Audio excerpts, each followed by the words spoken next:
सभी को मेरा नमस्कार। मैं सुमन शर्मा आप सबका स्वागत करती हूँ। जैसा कि आप देख रहे हो, हिंदी कहानी उद्भव और विकास, ये प्रश्न मैं आपके साथ यहाँ डिस्कस कर रही हूँ। कहानी जो कि हिंदी साहित्य में एक सशक्त विधा है। लोकप्रियता का अंदाज़ा आप इस बात से ही लगा सकते हो कि रोज़ ही पाठकों की संख्या इनकी बढ़ती जा रही है। हमारे प्राचीन साहित्य में पौराणिक कथाओं, उपनिषदों, पंचतंत्र या हितोपदेश में भी कहानी का पुराना रूप देखा जा सकता है। इसका उद्देश्य एवं विषय केवल सुधारवादी तथा पाठकों का मनोरंजन करवाना होता है। परंतु आजकल हिंदी का जो स्वरूप है वो पूर्णतः बदल गया है। कैसे बदल गया है? आज की कहानी जीवन के यथार्थ से जुड़ी हुई है। यथार्थ का मतलब सच्चाई से। कहानी या कथा शब्द का शाब्दिक अर्थ होता है कहना। कहानी कहना अपने आप में ही एक विशेषता है। किसी विशेष घटना को रोचक ढंग से किए जाने वाले वर्णन को ही हम कहानी कहते हैं। अब देखिए, अंग्रेजी में हम इसको शॉर्ट स्टोरी, बांग्ला में इसको गल्प, मराठी में इसको लघु कथा और हिंदी में इसको कहानी कहा जाता है। आपको आज तक नहीं पता होगा कि जो लघु कथा कहा जाता है वो मराठी से हमने लिया है। हिंदी हमारी ऐसी भाषा है जो बहुत ही लचीली भाषा है। वो हिंदी से, उर्दू से, पंजाबी से शब्दों को ग्रहण कर लेती है जैसी आवश्यकता होती है। किसी भी एक अंग या संवेदना का अंकन होता है। अब आइए हिंदी कहानी के विकास की बात करते हैं। हिंदी में जो महत्वपूर्ण नाम है वो है प्रेमचंद का। 300 से ज़्यादा उन्होंने कहानियाँ लिखी हैं। प्रेमचंद से पूर्व यानी हिंदी पूर्व कहानी या प्राचीन कहानियों के बारे में पहले बात करेंगे। देखिए, हिंदी कहानी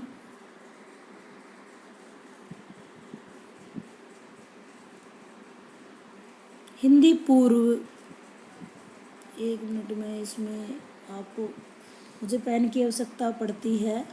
पूर्व कहानी और प्राचीन कहानी, क्योंकि भारतीय कथा साहित्य अत्यंत प्राचीन है। इसका विस्तार वैदिक, संस्कृत, पाली, प्राकृत, अपभ्रंश में ये 21 वाला से यहाँ आएगा से हुआ है। तब ये हिंदी तक पहुँच पाया है। प्राचीन कथाओं में 84 वैष्णव की वार्ता, 200 वैष्णव की वार्ता इत्यादि धार्मिक वृतांत कथाएं हैं। किस्से अकबर बिरबल के, सिंहासन बतीसी, रानी केतकी की कहानी, प्राचीन कथाएं इस परंपरा की अंतिम कड़ियां हैं। इसमें सामाजिक चेतना का अभाव था। वे समाज के यथार्थ से उदासीन थी। प्रमुख मौलिक कहानी की बात कर लेते हैं। प्रमुख जो मौलिक कहानी है, बहुत सारे विद्वानों का इसमें मतभेद है। क्या मतभेद है देख लेते हैं।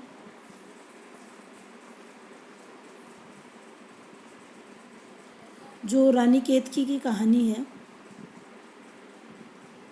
रानी केतकी की कहानी इंशाअल्लाह ने यानी 1803 में ये आई।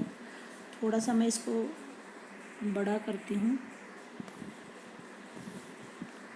ये पेन अगर इसको दिखाया जाए, पेन को अगर नहीं हटाया जाए तो पेन के ही निशान इस पे आते रहते हैं। देखिए, कुछ न कुछ टेक्नोलॉजी में हमारी कमियां रहती हैं, लेकिन बहुत कुछ इसका बड़ा अच्छा स्वरूप भी है। रानी केतकी की कहानी 1803 में इंशाअल्लाह खां ने दी। दूसरी राजा भोज का सपना है 1956 में, जो कि शिव प्रसाद सितार हिंद। इंदुमती कहानी को किशोरी लाल गोस्वामी। और एक टोकरी भर 1901 में माधव प्रसाद प्लेग की चुड़ैल 1902 में लाला भगवान दीन। 11 वर्ष की कहानी आचार्य रामचंद्र शुक्ल। पंडित और पंडितानी 1903 गिरजा दत्त वाजपेयी। और 1907 में दुलाई वाली। ये सारी कहानियाँ प्रथम कहानी के रूप में ली जाती हैं। पहली दो कहानियों में तत्व देखिए। अब ये क्या क्या कमियां हैं वो सारी चीज़ें इसके अंदर बताई गई हैं कि पहली दो कहानियाँ कौन सी हैं। पहली दो कहानियाँ देख लीजिए। पहली दो कहानियाँ यानी रानी केतकी की कहानी और राजा भोज का सपना, इनमें कहानी के तत्व नहीं हैं। अब आप बात करेंगे कि कहानी के तत्व कौन से हैं।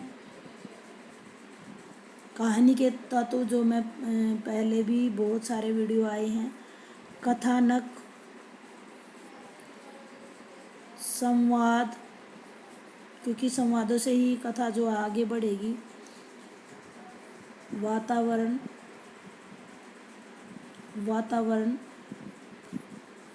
उद्देश्य,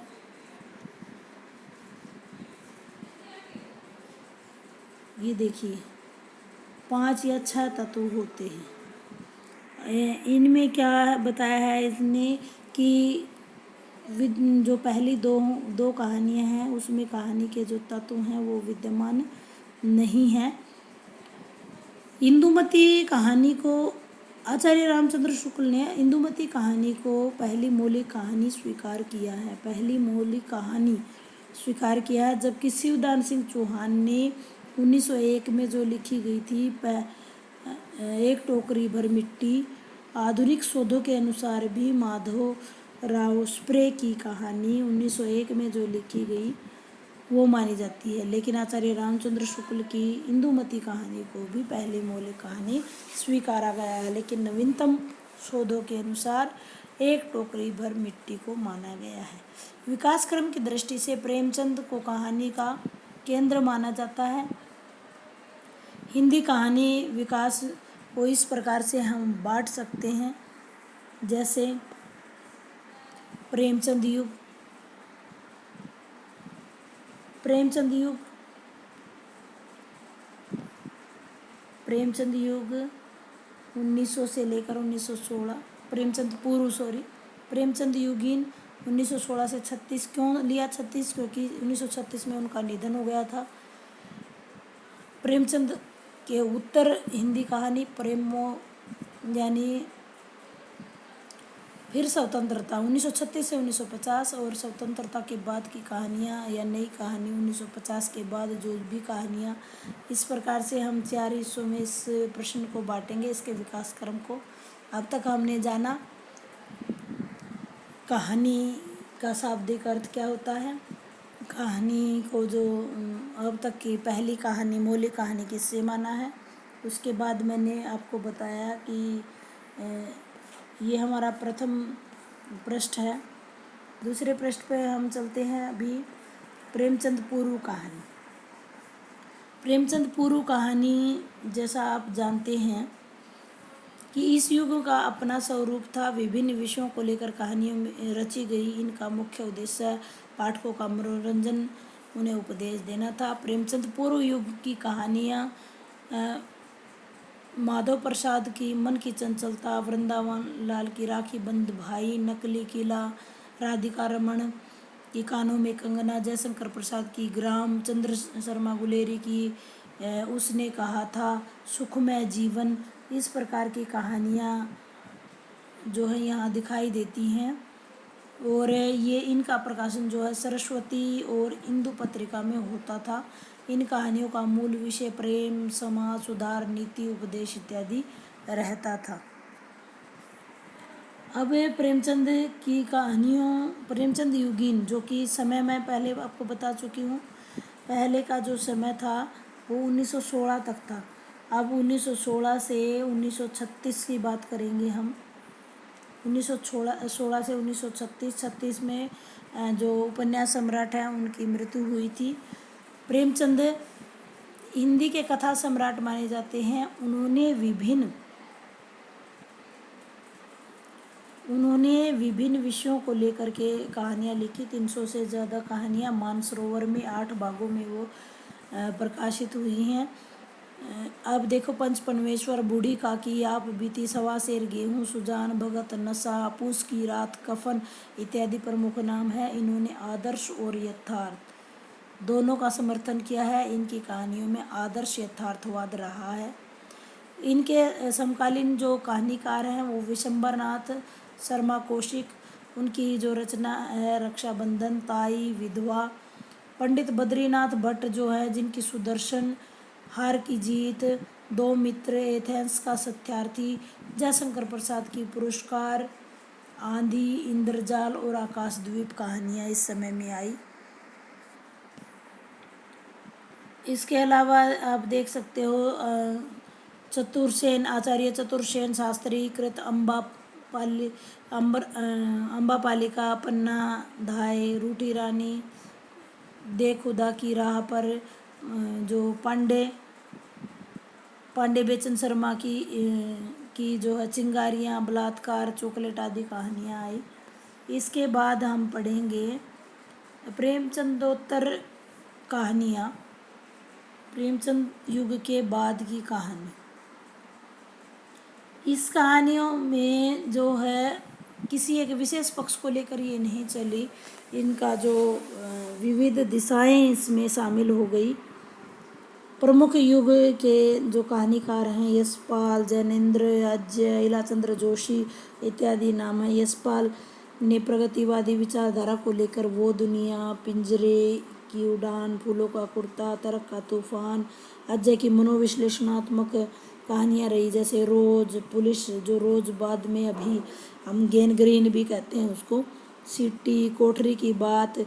जैनेन्द्र की मानवीय दुर्बलताओं को भी उन्होंने, जैसे जाह्नवी, पत्नी, मास्टर साहब, परख जो बहुत ही प्रसिद्ध हुई, परख, पानवाला, इंद्र। इलाचंद्र जोशी ने दमित वासनाओं और कुंठाओं का चित्रण किया है।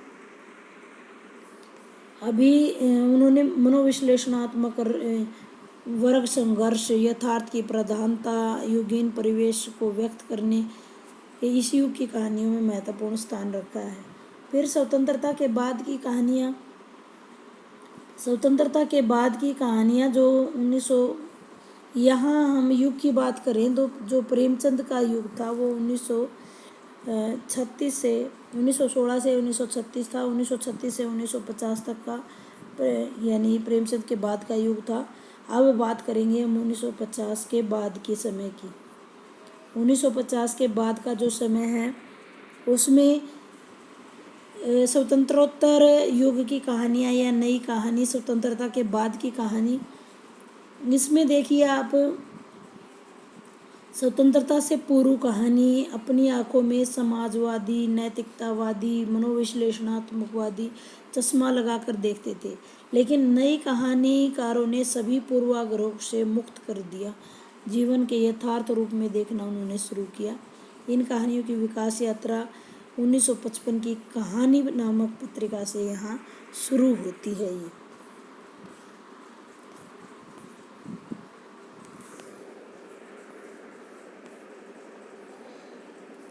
अब देखिए, नई कहानी जीवन के यथार्थ के रूप में लेकर आई ग्रामीणांचल, ग्राम बोध,